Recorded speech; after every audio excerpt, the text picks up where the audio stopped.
بسم اللہ الرحمن الرحیم۔ روبرو ویب چینل کے پروگرام ادب اطفال میں آج میں اپنی کتاب استاد کا احترام سے بچوں کے لیے ایک کہانی ٹوٹا ہوا تارا لے کر حاضر ہوا ہوں۔ آپ جانتے ہیں اقبال کہانی کے حوالے سے میری 4 کتابیں منظر عام پر آ چکی ہیں، جن کے نام سراغ زندگی، مقدر کا ستارہ، استاد کا احترام، لوح و قلم ہیں، اور اب 5ویں کتاب اقبال کہانیاں کے نام سے اسی سال منظر عام پر آ رہی ہے، جسے روبی پبلیکیشن شائع کر رہا ہے۔ ان میں سے 3 کتابیں سراغ زندگی، استاد کا احترام اور لوح و قلم ایوارڈز وصول کر چکی ہیں، شکر الحمدللہ۔ استاد کا احترام سے ایک کہانی ٹوٹا ہوا تارا، اور اقبال کا شعر ہے: کبھی اے نوجوان مسلم تدبر بھی کیا تو نے، وہ کیا گردوں تھا جس کا تو ہے ایک ٹوٹا ہوا تارا۔ حضرت علامہ اقبال، سر اقبال۔ رات کے 12:30 بج رہے تھے، حسب معمول آج بھی جاوید دیر سے گھر لوٹا تھا۔ اس نے ڈرتے ڈرتے آہستہ سے دروازے پر دستک دی۔ اسے اس بات کا ڈر تھا کہ کہیں اس کے والد عدنان احمد جاگ گئے تو اسے ان کے ہاتھوں نہ صرف سخت کلمات کا سامنا کرنا پڑے گا بلکہ اس کی پٹائی بھی ہو سکتی تھی۔ لیکن یہ اس کی خوش قسمتی تھی کہ دروازہ اس کی والدہ شازیہ بیگم نے کھولا تھا اور اسے آنکھوں ہی آنکھوں میں غصے سے گھورنے کے بعد خاموشی سے اندر آنے کی اجازت دے دی تھی۔ عدنان احمد کی طرح شازیہ بیگم بھی جاوید کے یوں آئے دن دیر سے گھر آنے پر سخت نالانہ تھیں اور اکثر اسے سرزنش کرتی رہتی تھیں، مگر ماں ہونے کی حیثیت سے وہ اپنے بیٹے کے لیے دل میں نرم گوشہ بھی رکھتی تھیں۔ لہٰذا انہوں نے فوری طور پر اپنے بیٹے کو منہ ہاتھ دھو کر کھانے کی میز پر پہنچنے کی ہدایت کی، لیکن جاوید یہ کہہ کر اپنے کمرے کی طرف بڑھ گیا کہ آج وہ کھانا کھا کر آیا ہے۔ جاؤ پھر کمرے میں جا کر سو جاؤ، تمہارے ابا جان اٹھ گئے تو قیامت آ جائے گی، شازیہ بیگم نے کہا۔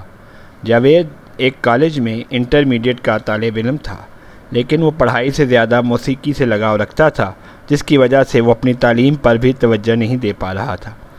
جاوید کے امی ابو کی ناراضی کی وجہ بھی یہی موسیقی تھی۔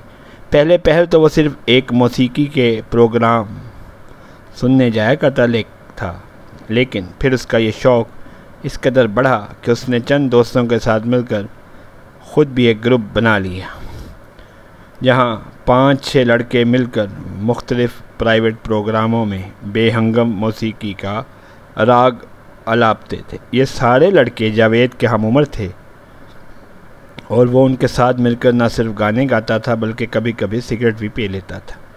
جاوید اپنی تعلیم سے اس قدر لاپرواہ ہو چکا تھا کہ اسے خبر ہی نہیں تھی کہ صرف 4 مہینے بعد اس کے سالانہ امتحان شروع ہونے والے ہیں اور اسے سخت محنت کی ضرورت ہے۔ جاوید کالج بھی برائے نام جا رہا تھا اور اس کا زیادہ تر وقت میوزیکل گروپ کے ساتھیوں کے ساتھ گزرتا تھا، اسی لیے وہ اکثر رات دیر سے گھر آتا تھا۔ اس کی والدہ اور والد اسے کئی دفعہ سرزنش کر چکے تھے۔ تنگ آ کر ایک دن عدنان صاحب نے اسے یہ بھی کہہ دیا تھا کہ اول تو موسیقی اور گانے کا شوق ہی برا ہے، اور اگر تمہیں یہ کام کرنا ہے تو پہلے اپنی تعلیم مکمل کرو۔ لیکن جاوید پر ان باتوں کا کوئی اثر نہ ہوا۔ اس کے والد نے بھی کاروباری مصروفیت کی وجہ سے اس کی طرف سے توجہ ہٹا لی تھی اور اب وہ کبھی کبھی اسے ڈانٹتے تھے۔ وقت گزرنے کے ساتھ ساتھ جاوید کی سگریٹ نوشی کی عادت پکی ہوتی جا رہی تھی۔ ایک دن جب وہ اپنے میوزک گروپ کے ساتھ پروگرام کرنے جا رہا تھا تو اس کے ساتھی سجاد نے اسے بغیر برانڈ کا سگریٹ دیا اور کہا، یار یہ سگریٹ پیو، بڑا مزہ آئے گا۔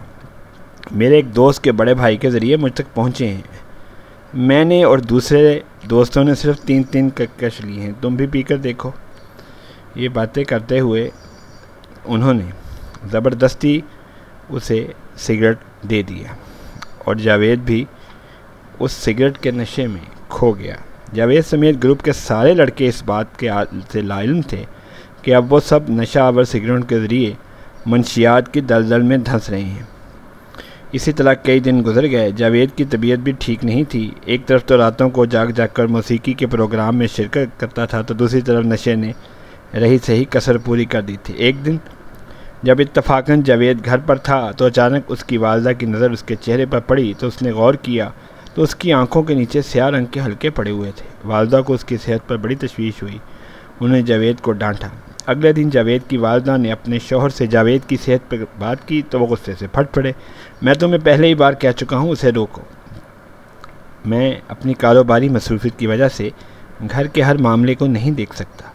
خیر اب تو کچھ وقت نکالنا ہی پڑے گا ورنہ جاوید ہاتھوں سے نکل جائے گا۔ ارے خدا نہ کرے، بیگم عدنان بولی۔ بھئی پھر کیا کہوں؟